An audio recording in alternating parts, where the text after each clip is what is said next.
Welcome to new TV Telugu.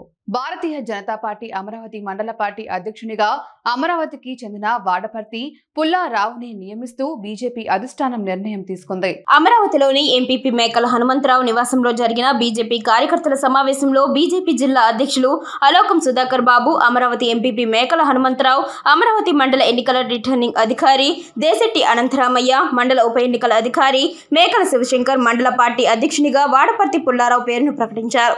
వాడపర్తి Pullarao మాట్లాడుతూ అమరావతి మండలంలో Bharatiya Janata party బలోపేతానికి కృషి చేస్తానని తెలిపారు.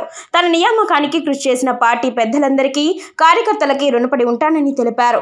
కార్యక్రమంలో పార్టీ సీనియర్ నాయకులు మద్ది దాత్రి నారాయణ, గోగినేని వెంకటరమణ, ఉంగుటూరు రాంబాబు, బుల్లా అనిల్ కుమార్, నేలపాటి జయకుమార్, మండల ఎన్నికల రిటర్నింగ్ అధికారి దేశెట్టి అనంతరామయ్య, అమరావతి టౌన్ ప్రెసిడెంట్ నల్లిపోయిన బసవయ్య, తట్టుగోళ్ల సాయిబాబు, పలువురు బూత్ అధ్యక్షులు, క్రియాశీల సభ్యులు, నాయకులు, కార్యకర్తలు పాల్గొన్నారు.